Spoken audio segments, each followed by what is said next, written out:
Hello everyone, welcome to the editorial analysis brought to you by Shankar IAS Academy, 20th December 2024.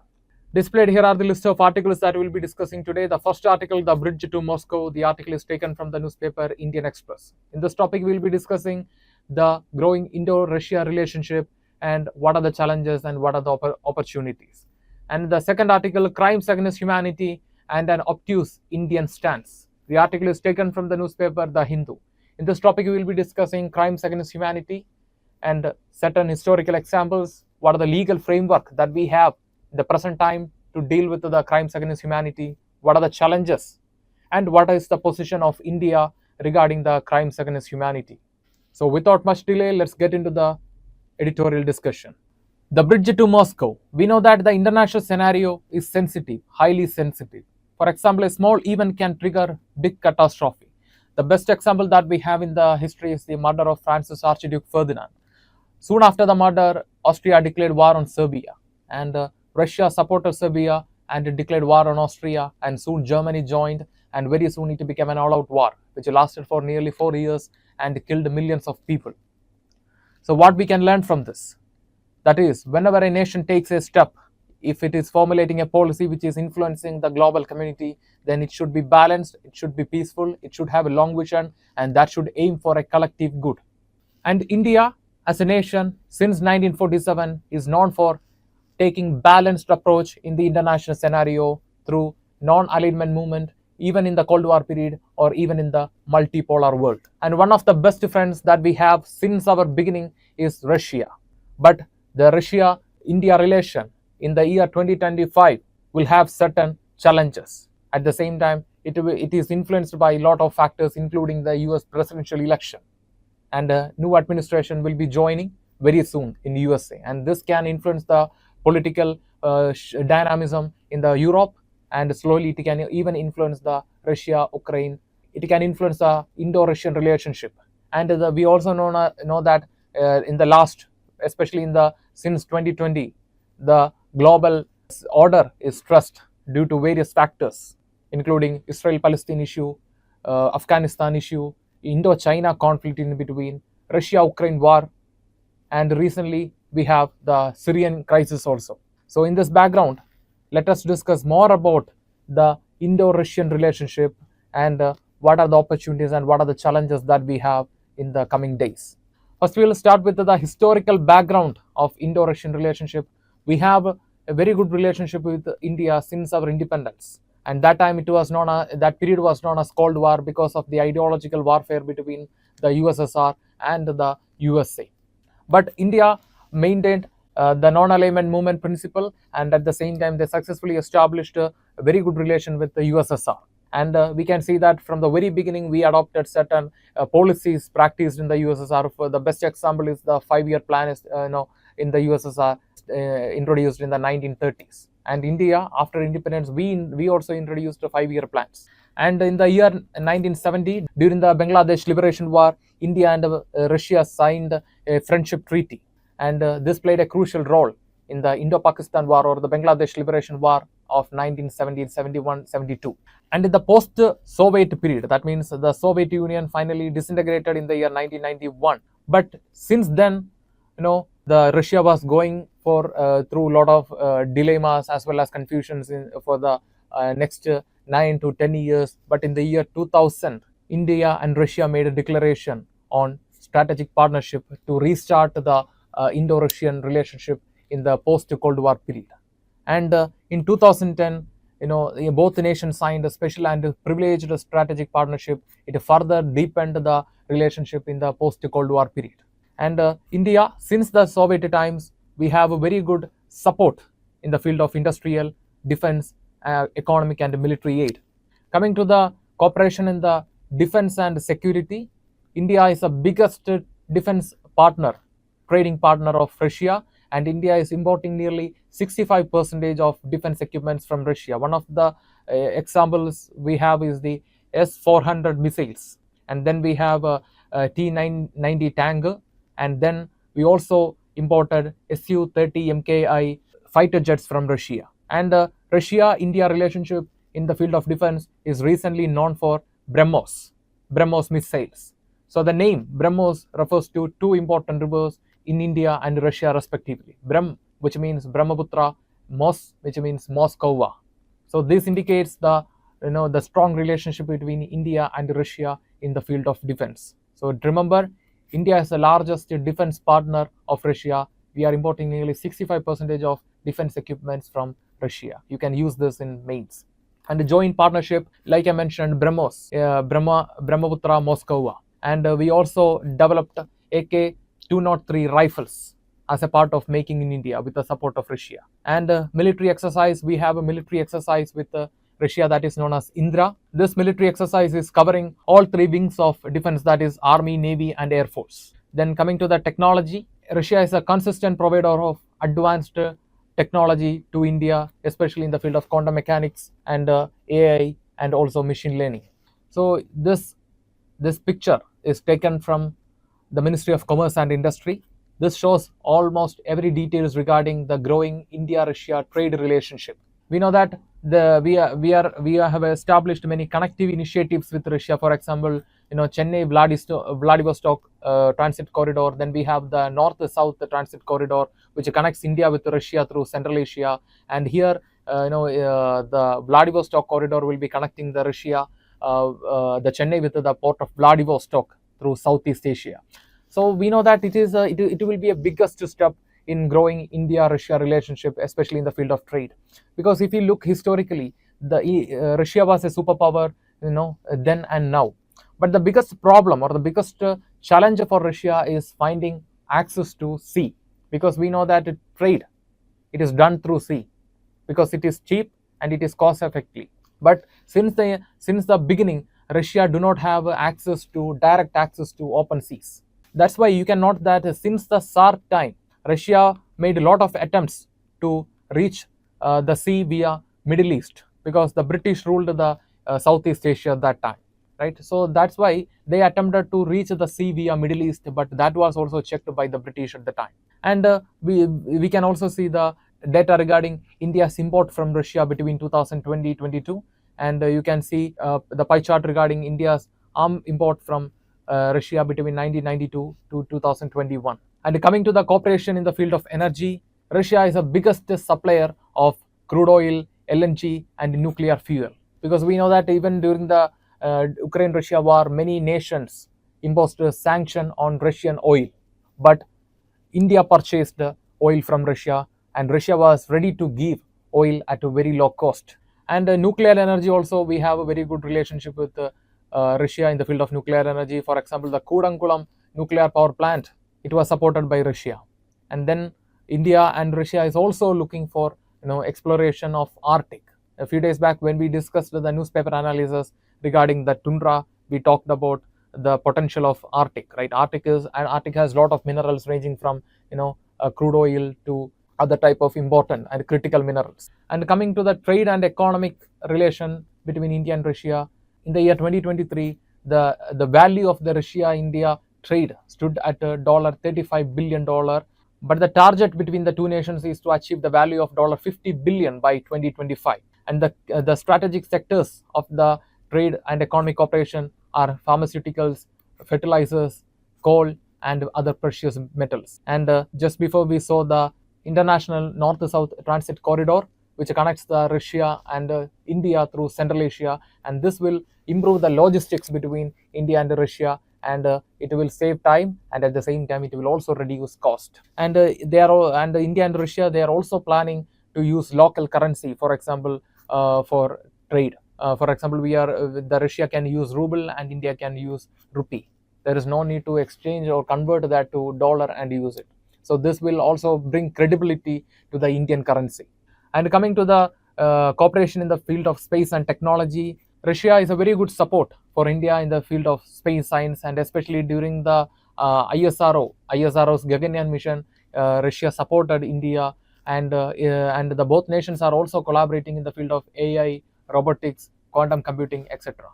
And coming to the geopolitical coordination or the importance of the Indo-Russian relationship, first one is balancing the Western influence. We know that India is known for taking a balanced approach in international scenario. We discussed that in the beginning.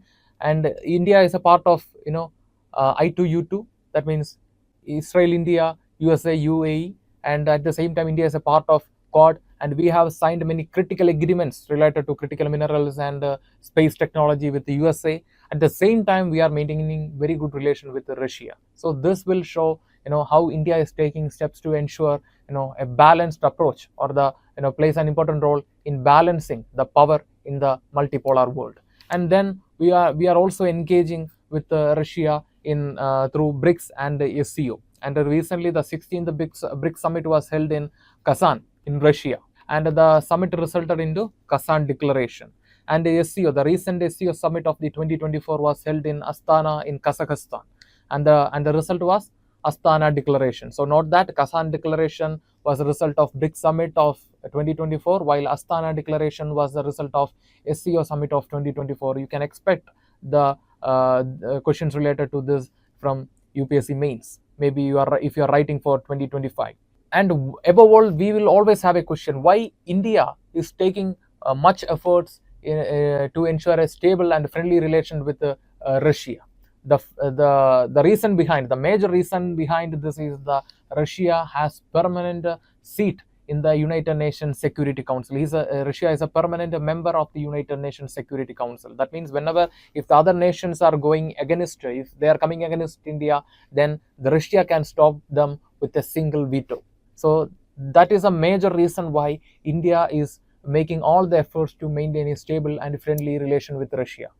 Coming to the other challenges related to Russia-India relationship, the first is the Russia-China relationship.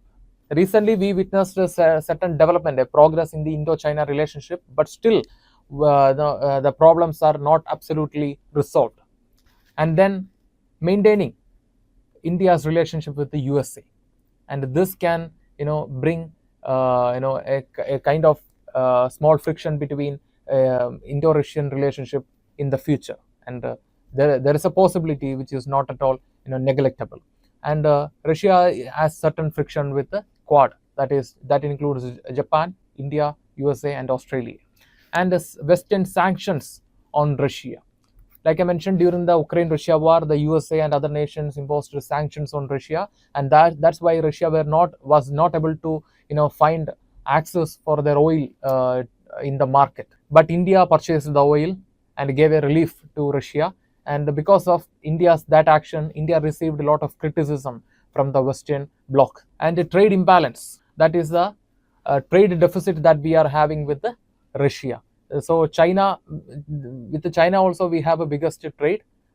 With Russia also we have biggest trade. In both countries we have biggest trading. They are biggest trading partners of India. But the reason is we are not able to cope with them. We are still facing the trade deficit. And in the future prospects, what can be done to ensure a better relation between the Russia and India in the coming days? The first is defense. Defense is the sector which brings the Russia and India more closer. So diversification. For example, India has to ensure enhance its capability, so we can support Russia back. So currently we are importing 65% of our defense equipments from Russia. So when we achieve that capacity, then we can support Russia back also. And we are taking significant steps. For example, under Making India, we developed the rifles AK-203 and BrahMos, that is Brahmaputra Moskova missile. And in the field of energy, we have a very good scope. And recently we have amended the Mines and Minerals Act 1957 in the year 2023.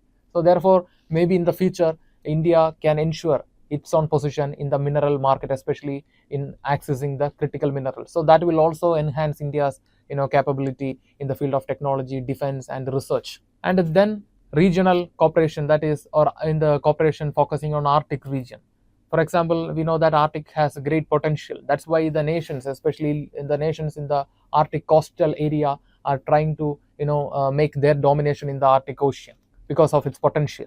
If India and Russia can maintain a very strong relationship, then it will give opportunity for India too. And then cooperation through multilateral forum, that includes BRICS, SCO, and the Eurasian Economic Union. So this will ensure a balance of power in the multipolar world. So in this topic, we discussed the Indo-Russian relationship in different aspects, key sectors like defense, economy, trade, and India-Russia relationship, and the challenges faced by the India-Russia relationship, and how we can develop or enhance the India-Russia relationship in the coming days? So based on our discussion, try to answer this mains practice question. The question is, discuss the importance of India-Russia relationship in the context of global geopolitical shifts and its impact on India's foreign policy objectives. So this first part of this question, you have to talk about the importance of India-Russia relationship. We know that India is the largest defense partner of Russia, nearly 65% we are importing. And Russia is a key partner in the field of science and technology, energy, and at the same time, Russia is a permanent member of the United Nations Security Council. This is the important point. Whenever there is any UPSC question related to India-Russia relationship, try to give this point. Russia is a permanent member of United Nations Security Council. So therefore, we need, above all, India and Russia are natural friends.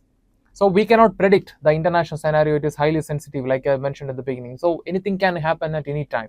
So we need a natural friend, a trustful friend. So there comes the importance of Russia. And with this, we can also talk about the cooperation in the field of, like I mentioned, in the field of defense, space, economy, etc. And its impact, how this geopolitical shift can impact the India's foreign policy objectives. So we have to go for a more balanced approach. We have to consider the current, the global stress due to the pandemic and the current war happening in different parts of the world. And then we have to take in consideration certain other factors, including the inflation, the supply chain disruptions. All these things we have to consider when we are framing the policy and foreign policy. And we also need to consider the upcoming elections in different critical nations, including USA, Britain, France, etc. So with this, try to answer this mains practice question and post it in the comment section. We will review and reply for your answer. And now it's time to move to the next article. Crimes against humanity and an obtuse Indian stance. We know that in one of the recent judgments from Supreme Court, the bench headed by Justice A.S. Oka held that bail is a rule but jail is an exemption, which means if a person is applying for bail, the court shall consider all the possibilities of granting bail, even if that person is charged under a serious offense, for example, under UAPA. Because the right to personal liberty mentioned in Article 21 of the Indian Constitution of a person shall not be violated, even if that case is severe.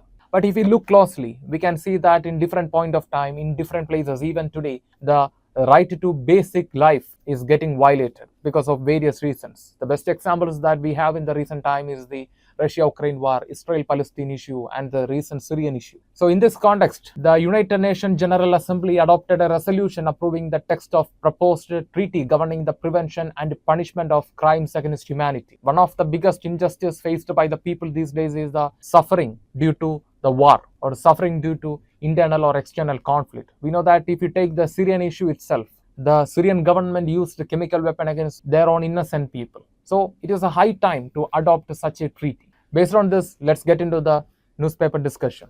First, we will see what is crimes against humanity. It refers to grave violation of human rights involving widespread or systematic attack against civilians. And many international treaty, many international agreement and organizations has acknowledged the existence of crimes against humanity as an offense to protect the humanity as a whole. For example, the Universal Declaration of Human Rights, adopted in the year 1948, it consists of 30 articles. The 30 articles talks about the basic rights, the universal right of a person. That means a person means he can be a citizen or he can be a refugee. Both has right. For example, Article 14 of the Universal Declaration of Human Rights talks about the right to asylum. That means right to escape from persecution. And coming to the certain legal framework regarding the crimes against humanity, the first we have the International Charter of International Military Tribunal, which was adopted followed during the Second World War. And this charter acted as the base for the Nuremberg trial. The Nuremberg trial was held to punish the Nazi Germans and punish the culprits of the war crimes in the Europe. And this gave the first formal recognition of the existence of crimes against humanity. And this charter also established a separate international military tribunal for Far East to punish the war criminals in the Far East of the world, that is in Japan, Korea, and China. And the execution of Admiral Tujo is an example of that. And then we have the Rome Statute of ICC in 1998. The Article 7 of the statute talks about crimes against humanity. And under Article 7, from clause A to K, it talks about different types of crimes against humanity. And then we have the Universal Declaration of Human Rights. And the Universal Declaration of Human Rights, it was adopted in the year 1948, and it is a foundation for human rights protection in the post-war world. And it consists of 30 articles. Article 1 2 talks about the fundamental rights and freedom. Article 3 to 21 talks about the political and civil rights. Article 22 to 27 talks about economical and cultural rights, while Article 28 to 30 talks about the limitation of rights and the duties of the people. And then we have the customary international law, and this law held that the crimes against humanity cannot be derogated. And moving to the certain characteristics or certain features of the crimes against humanity, first is widespread or systematic attack against the civilians, and the second is carried out by state or any type of proxy organization. And this crimes against humanity can also happen even if there is no war or any kind of armed conflict. For example, if a government is experimenting certain medication with the people without their permission, then that also will be considered as crimes against humanity. And acts constituting crimes against humanity according to Rome Statute, and this includes murder, extermination, enslavement, deportation, torturing of the people, and forced disappearance, persecution, apartheid. Apartheid means institutional racism. For example, the South African government of 1980s and 1990s, and also includes other forms of violence such as rape, sexual slavery, and forced labor. And some of the historical examples of crimes against humanity, the first is the Holocaust. It is focused on extermination of Jews, Romanians, Polish people, communists, socialists, and liberal Democrats. And if you take the estimation, nearly 6 million people lost their lives in this Holocaust. The second is the Rwandan Holocaust of 1994. It was between two communities in the nation of Rwanda, that is Tutsi and Hutu. And this is considered, the Rwandan genocide is considered as the second largest genocide in the modern history, which claimed nearly 1 million innocent lives. And then we have the Bosnian War, followed by the break of the Yugoslavia that was between 1992-95, and then we have apartheid in the South Africa, where you can see the white government, they violated the rights and they even persecuted the South African people, the native South African people. And then we have the biggest crisis of the recent time, that is faced by India also, that is Myanmar, Rohingya crisis, Rohingya refugee crisis. Coming to the certain challenges in addressing the crimes against humanity, the first major crime issue is the lack of a universal declaration. For example, we have the ICC, that is International Court of Justice, which was established under the Statute of Rome, right? We have the ICC, that is International Court of Justice, under the Rome Statute. But the thing is, it has jurisdiction only when a case is transferred by the United Nations Security Council to ICC or the parties of the ICC. For example, India is not a party to the Rome Statute, therefore India is not coming under the jurisdiction of International Criminal Court. And then the biggest another challenge is the political interference. For example, certain countries will grant asylum to the violators of the human rights. And then we have the lack of enforcement mechanism. For example, recently the ICC, they called upon for the arrest of Benjamin Netanyahu, the president of Israel. But what happened? It did not go well, right? That is the reason, because even if the ICC wants to arrest a person, if there is a judgment to arrest a person, still it needs the cooperation of the states to arrest that particular the violator. And then delayed justice. For example, we know that the Sri Lankan crisis, right? Even today, many cases related to the Sri Lankan civil war and the human rights abuse is still going on in the International Court of Justice and other organizations. And then we have the victim rehabilitation. This is another major challenge. The best example is the Sri Lanka itself, because during the wartime, many people will move out of the country, and it will create a refugee crisis. And during the time of Bangladesh war, India faced a refugee crisis, and during the time of Sri Lankan civil war, India faced a refugee crisis. And we know the Uyghur Muslim issue of China. They are migrating to the Middle East, where no one is ready to accept them. And we saw that 2 years back in the winter of the Europe, the people from China, the northwestern part of China, were struggling to survive because of the lack of shelter. And coming to the India and the crimes against humanity, India, like I mentioned at the beginning, India is not a signatory to the Rome Statute, but at the same time, but at the same time, India supports prosecution of crimes against humanity. For example, in 2009, we had a Mumbai blast that raised the global attention towards India. And at the same time, the Bangladesh war. And then we had the Rohingya issue. In all these cases, India stands for the victim, not against the victim.